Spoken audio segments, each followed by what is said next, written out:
Bienvenue dans ce podcast, durant lequel nous allons explorer les résultats de l'Observatoire du travail hybride et augmenté 2024, Observatoire de la société Arctus. Le 3 juillet dernier, j'ai assisté en présentiel à une restitution des travaux de cet observatoire, qui était organisé sous forme de webinaire à l'AFSI, Association française de communication interne. J'ai donc pu enregistrer cette présentation ainsi que les échanges. C'est pourquoi aujourd'hui je vous propose, à travers ce podcast, de revenir sur les résultats clés de l'enquête, en écoutant les propos des intervenants. Vous allez donc entendre les voix d'Isabelle Reyre, la cofondatrice d'Arctus, qui a invité à cette occasion Xavier Bureau, Aurélie Dudésert et Florence Laval. Je vais laisser ces différentes personnes se présenter. Je suis moi-même administratrice de la FCI et je suis très heureuse aujourd'hui, donc Isabelle Reyre, d'accueillir mes invités que je vais laisser se présenter. Aurélie. Oui, merci beaucoup Isabelle. Donc moi je suis Aurélie Dudésert.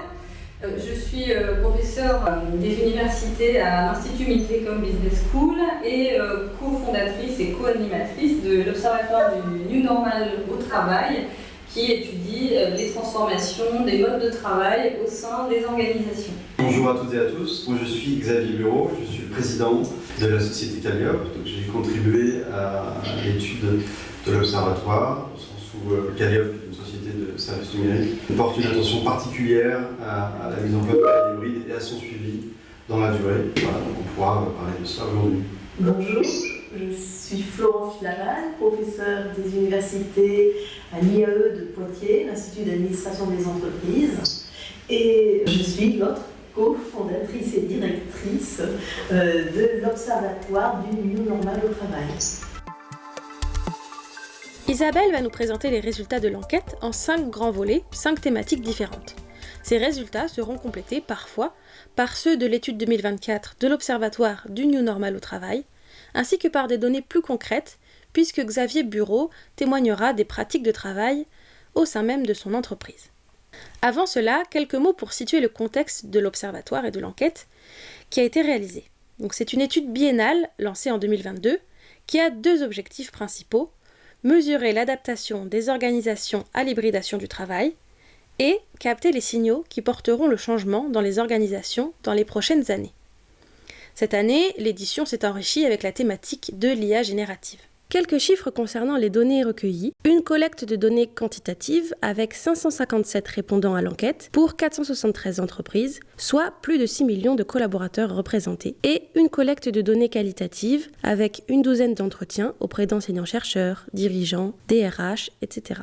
Le terrain s'est déroulé du 1er février au 15 avril 2024. Commençons par le premier volet. Pas de retour arrière sur le télétravail. Alors en 2022, quand on avait fait cette étude, on avait déjà indiqué no way back, on avait la conviction profonde que cette transformation digitale, elle allait vraiment s'inscrire dans la durée. Et donc ce qu'on voit, c'est que la pratique du télétravail se confirme et qu'elle a même augmenté, puisque contrairement à ce qu'on a entendu dire et ce qu'on a lu pas mal, il y a plutôt plus de télétravail en 2024 qu'il n'y en avait en 2022. Notez notamment une progression importante des gens qui télétravaillent à raison de 1 jour par semaine. En tout cas, c'est là que le mouvement d'augmentation est le plus significatif, qui nous amène donc à une croissance des personnes qui télétravaillent plus qu'au préalable.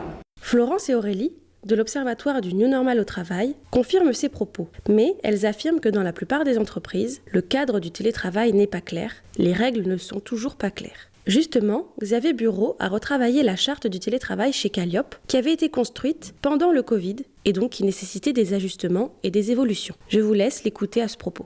Donc en fait on a lancé un travail collaboratif avec l'ensemble des équipes, à la fois sur une enquête anonyme quantitative, et puis on a également réalisé des ateliers collaboratifs avec un groupe de collaborateurs pour réécrire une charte de télétravail, avec pour objectif double, qui était de se dire qu'à la fois on voulait gagner en qualité de vie pour les collaborateurs, mais que l'entreprise aussi devait en tirer parti. Et ce qu'on s'était rendu compte, c'est qu'il y avait quand même un fil conducteur à tout cela, c'est que le lien social est extrêmement important. Passons maintenant à la deuxième grande thématique, les défis du travail hybride, la collaboration et l'onboarding. On posait vraiment la question à nos répondants, quels sont les principaux risques en fait de ce télétravail. Et donc le premier point évidemment qui arrive, c'est celui de la perte de la cohésion de l'équipe, suivi de la limite des interactions spontanées, cette fameuse sérendipité, cette fameuse possibilité de rencontrer quelqu'un dans un couloir avec qui on va commencer d'échanger sur une thématique qu'on n'aurait jamais abordée autrement. Et puis aussi cette préoccupation de la difficulté de l'intégration des nouveaux arrivants. On entend régulièrement des entreprises nous dire, mais par exemple pour les alternants dans les entreprises, il est hors de question de les mettre en télétravail. Ils ont vraiment besoin de s'immerger dans le contexte professionnel, de capter l'ADN et la culture de l'entreprise pour ensuite pouvoir faire lien. J'étais d'ailleurs, à titre anecdotique, il y a 3 jours, très surprise de recevoir un mail d'une structure qui a décidé de proposer des prestations d'alternants full remote. Voilà. Et donc là, on se pose vraiment la question de savoir comment ça va fonctionner. Alors, pour réagir sur l'anecdote des alternants en remote, c'est clair que ça ne peut pas fonctionner. Je suis intimement convaincu, on l'a vu pendant le Covid, les personnes en stage et en alternance ont de grosses difficultés. Donc toutes les personnes qui commencent chez nous, qu'elles soient alternantes ou seniors, ont une période de minimum de 3 mois où elles viennent à minimum 4 jours par semaine pour l'entreprise. Ça, c'est une certitude que ça doit passer par cela. Je vous invite maintenant à écouter Isabelle, qui va introduire la 3e grande thématique, qui concerne cette fois-ci les conditions techniques du travail hybride. Sont-elles en place ou pas ? Le premier élément que je souhaitais partager avec vous, c'est la réponse à cette question de nos répondants qui se considèrent globalement plutôt satisfaits des conditions dans lesquelles le travail en mode hybride est proposé ou est offert. Donc on a un niveau de réponse qui est comparable en termes de réponse positive à celui de l'édition 2022, puisqu'on a 83% de nos répondants qui se déclarent partiellement ou totalement satisfaits des conditions qui leur sont offertes pour travailler de manière hybride. Plus les collaborateurs sont équipés, plus ils sont satisfaits de leurs conditions de télétravail. Donc ensuite, on a identifié quelles étaient les solutions digitales qui étaient proposées en entreprise. Donc c'est d'abord les visioconférences, suivi des espaces collaboratifs et puis des outils de coédition et de partage documentaire qui sont mis en avant. On peut ensuite rajouter dans la liste du podium l'intranet, qui arrive quand même juste après. Chez Calliope, plusieurs éléments ont été mis en place pour favoriser les conditions techniques du travail. Plusieurs choses. La première déjà, c'est de s'assurer que les conditions de travail des collaborateurs chez eux sont correctes. Donc il y a un kit qui est donné à chaque collaborateur. Les développeurs ont la possibilité d'avoir 2 écrans, mais au moins tout le monde a un écran. Il y a un casque de bonne qualité qui est donné. En ce qui concerne les lieux de travail en présentiel, on les a revisités pour justement permettre d'accueillir ça, au sens où on est passé en flex office dans nos bureaux sans nécessairement réduire fortement le nombre de places.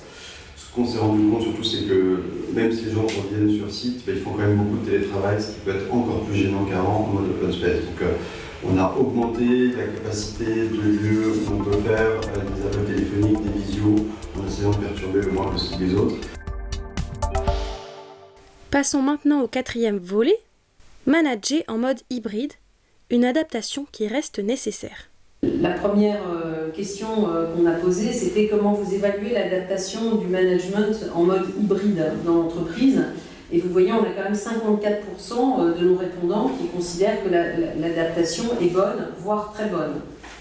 Elle est d'autant mieux perçue que l'entreprise appartient au secteur des services, que l'entreprise pratique largement le télétravail et que l'entreprise n'est pas dans le secteur public. Et donc pour nous, ça parle vraiment de cette conscience du fait que les managers ont déjà initié des premières actions, mais qu'ils ont surtout transposé les façons de faire qu'ils avaient jusqu'à présent en présentiel en mode hybride.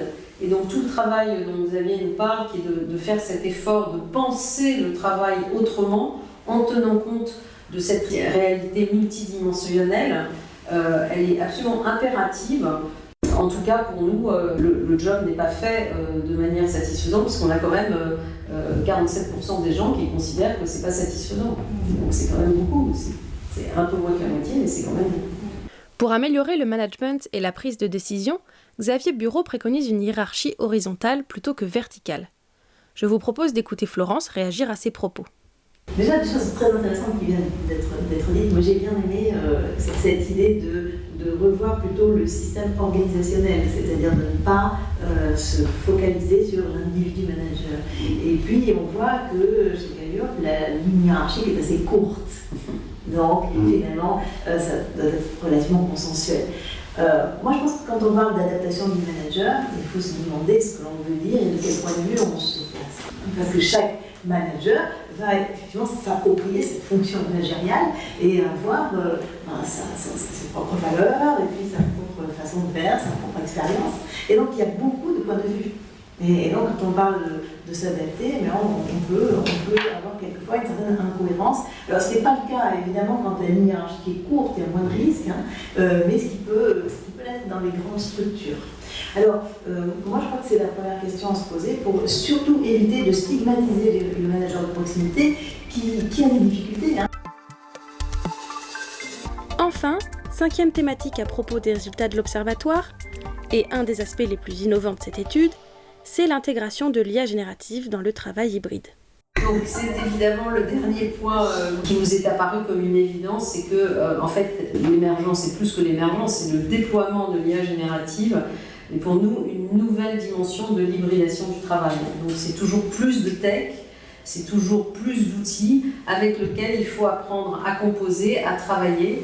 Et donc voilà, on a sorti 4 graphiques de l'étude qui nous semblaient intéressants, avec différents stades de déploiement de ce qu'on appelle la Gen IA en fonction de ses utilisations. Donc la première utilisation qui apparaît, c'est celle du moteur de recherche étendu ou augmenté. Donc vous voyez, c'est la première raison d'utiliser cet outil d'IA générative, suivi juste derrière par la traduction.